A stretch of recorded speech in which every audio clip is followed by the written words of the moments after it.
হাদি তো কোনো যুদ্ধ করতে গিয়ে মারা যান নাই, এখন কি হাদি শহীদি মর্যাদা পাবে?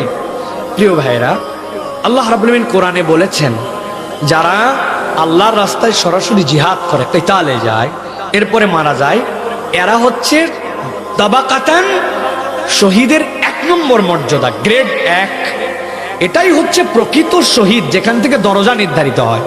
বিষয়টা যদি না বুঝে থাকেন তাহলে বলি, একজন বেতন পায় 50,000 টাকা, কিন্তু সে সচিব না, বেসরকারি কর্মকর্তা। তাকে একজন বলতেছে বেতনটা সচিবের র্যাঙ্কের, আসলে কি সে সচিব হয়ে গেছে? না, সচিবও 50,000 টাকা পায়, সেও পায়, সে হয়তো কোনো একটা কোম্পানিতে চাকরি করে, কিন্তু র্যাঙ্কটা বেতনের দিক দিয়ে সমান। তাহলে আল্লাহর জন্য যে ডাইরেক্ট জীবন দিয়ে দেয়, সামনাসামনি যুদ্ধ করে জীবন দিয়ে দিছে, ওই শাহাদতটা মর্যাদার দিক দিয়ে স্ট্যান্ডার্ড।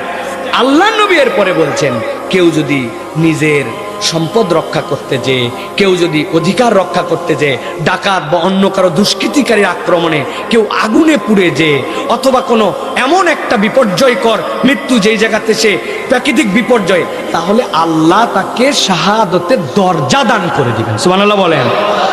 কিন্তু ওইটা আলাদা আর এইটা আলাদা। সেই হিসাবে বলবো, সে তো যুদ্ধ করতে যায় নাই, কিন্তু ইনসাফের পক্ষে ছিল, দ্বীনের পক্ষে ছিল, আল্লাহ রাসূলের পক্ষে ছিল, কোরআনকে পছন্দ করত, হাফেজে কোরআন ছিল, কোরআনের সিনার মধ্যে কোরআন ছিল। এইগুলার কারণেই বিরোধীরা তাকে টার্গেট করে ফেলছে। আধিপত্যবাদ বিরোধী, ভারতীয় আধিপত্যবাদ যারা আমাদেরকে খুবলায় খেতে চায়, তাদের বিপক্ষে কথা বলতো। টার্গেট তো তোমাকে আমাকে করে নাই, করছে এইগুলার কারণে। এইগুলা প্রত্যেকটার সাথে দ্বীন জড়িত ছিল, তার নীতি নৈতিকতা জড়িত ছিল। এই হিসাবে হাদিকে আল্লাহ রাব্বুল আলামিন আশা করছি আমরা শাহাদতের মর্যাদা দান করবে। আল্লাহ যেন কবুল করেন, বলেন আল্লাহুম্মা আমিন।